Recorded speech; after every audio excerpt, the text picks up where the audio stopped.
This might be a difficult thing for some people to hear, but we want to hear it nonetheless. All right? So we're all cool? Excellent.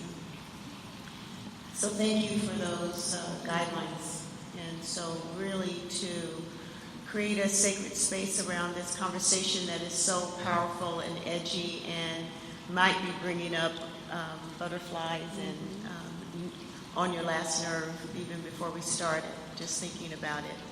I'd like for you to actually take a deep breath and bring your consciousness all the way into your body. And allow the back of the chair to support you being here, because when your back feels safe, then you can drop into a more safe consciousness.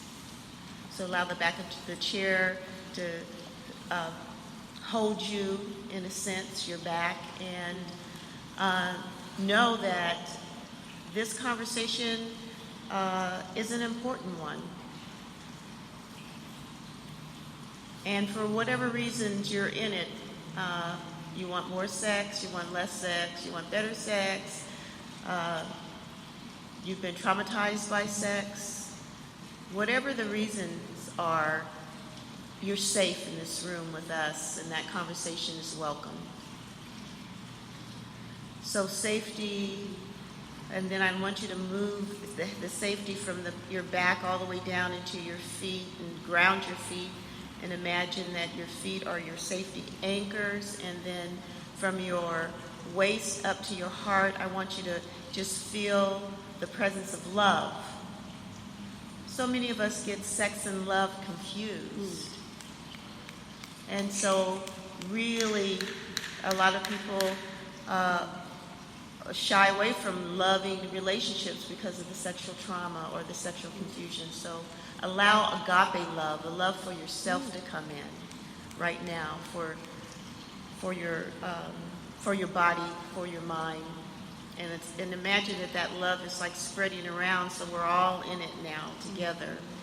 And then allow freedom to come into your voice, because it's important for you to feel free enough to say what it is you want and don't want around sexuality. Your yeses and your nos and your invitations. It all comes from the voice, and so the voice needs to be freed. So imagine that you're freeing up your voice from any constraint.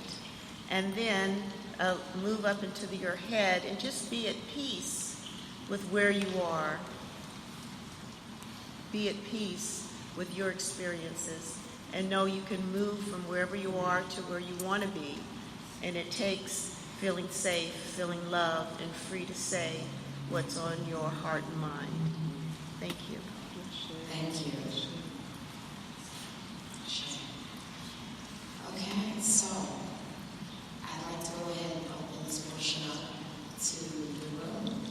If there's anything that's been stirred for anyone to this point that you'd like to share, either on the mic or via the paper slips, please feel free to begin doing that now. To get us started. Yes. Oh, fantastic. Peace. Please. Yeah, that's what I'm talking about. I'm in the seats.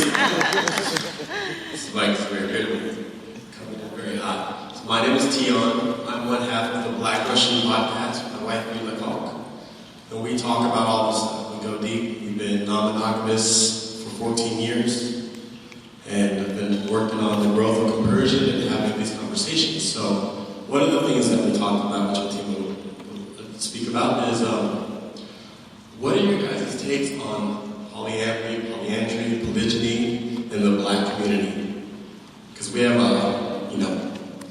long way to go as far as the conversations we have with the brothers and sisters who are around us, and we like to provide that space for them to talk about it. But hearing from powerful elders like you guys and ways to communicate and share that to help a lot of the Black men and women, decipher this code and understand that there's more to it than what's being perceived. Thank you. Who would like to address? I would love. Oh, we're all like me. Should we go down the road? Yeah, I'll keep it really be short. So I feel that love is expansive, and to put any sort of awkward boundaries around that is unhealthy for a lot of people. Pull the mic closer. And so I think that being able to create a collective force in the world to start to educate people is important. So I'm one of the co-founders of the Black polyamorous, queer, and trans people of whatever Facebook touches. And I think we have almost 1,000 members right now. We have these ongoing conversations about how we start to open up dialogue not only with our partners, and compersion is really at the heart of all of it. Also, how do we have conversations with our community about it? So on September 7th, over at the Oakland LGBTQ Center, we're actually going to have a poly panel and talk about some of these things. And I welcome you to come be one of the panelists. And in terms of what to share, I think that polyamory is part of our indigenous birthright. There are several cultures throughout the world who still thrive on the economic equity of polyamory. It actually is a very healthy way for a community to move forward. So, polyamory, yay. Oh, I'll go because I have these two worlds. I've lived in the Bay Area since 1999. And I'm from Chicago, which a lot of people are like, oh, I love Chicago, but when you grow up there, it's really a very conservative space. And so specifically poly in the Black community, my personal life experience has been a lot of us don't know what it is, and we may actually be living it or desiring it, and because we don't have the language or the enculturation around it, when in my 20s, I was living a poly life with the man I called my first husband, Philip, although we were never married. And we were very poly. We had lovers, we had agreements, we had structure, we had timing, we had a whole arrangement around our housing. I had never heard of the words polyamory until probably 20 years later. And when I discovered it, I was living in Arizona in a largely white, largely activist space. And there were all these different structures of marriage and relationship and family. And I'm like, oh, we did that, oh, we did that, oh, we did that, and we didn't have those words for it.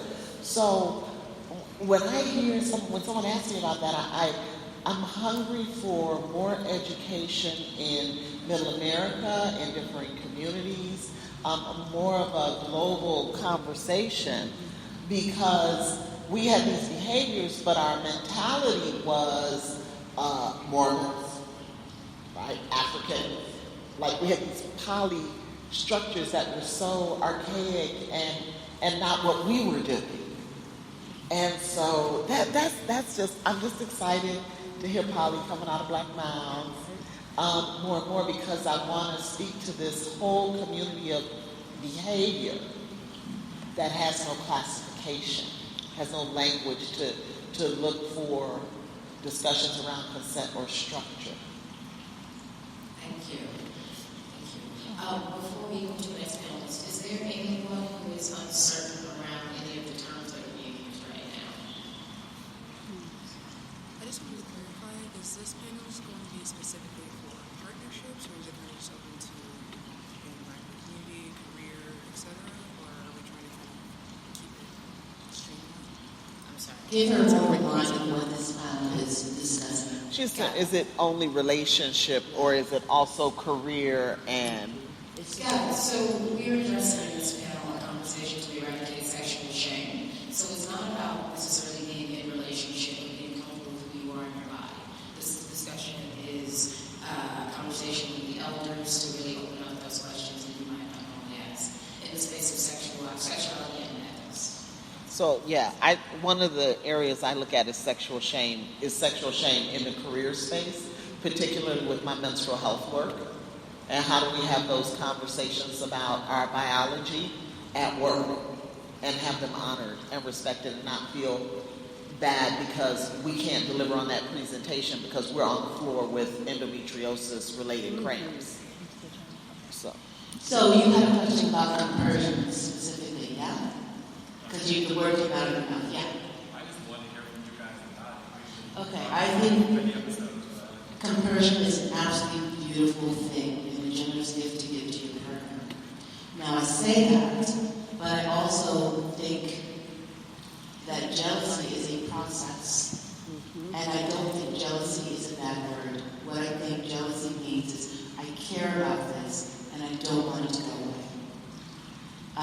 And that's all it means. It doesn't mean I hate you and I'm selfish and I just want to keep you to myself. It just means I'm a little bit worried because I really like this thing. I love you and I don't want it to go away. Because sometimes we know, sometimes that happens.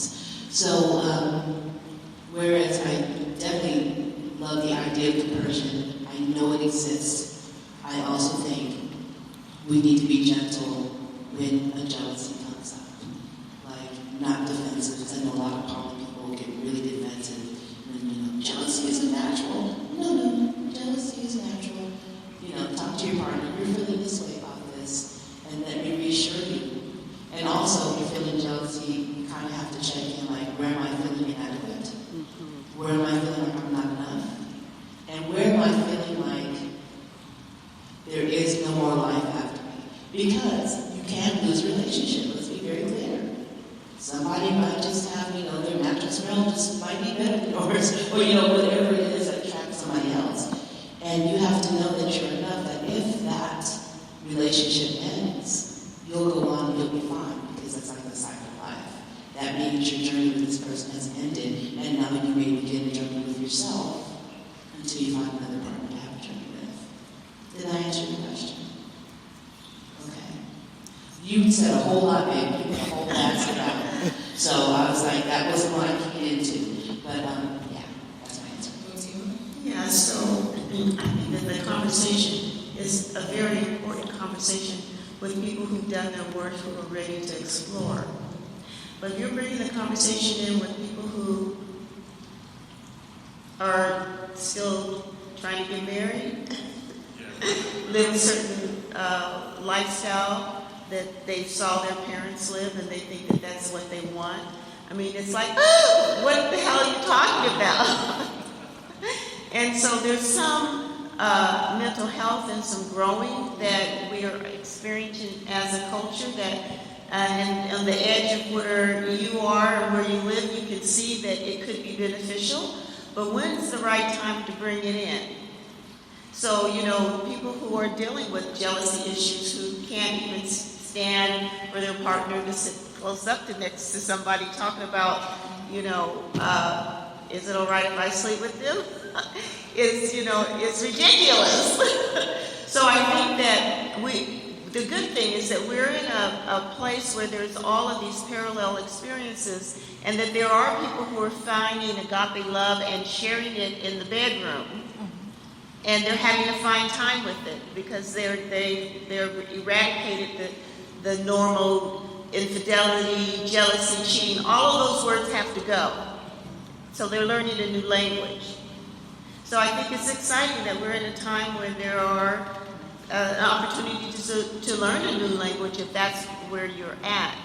But I still think that the mainstream who wants to keep women from having abortions, it's not the next topic to talk to them about at this point. May I also? Yeah.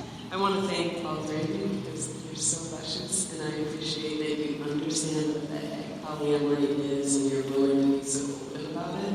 I think that a lot of folks don't know what compersion is, though. I was wondering if there are people who are wondering what's compersion. Do you want anyone want to take a quick? I can say it really quick. Go ahead, you've got the mic.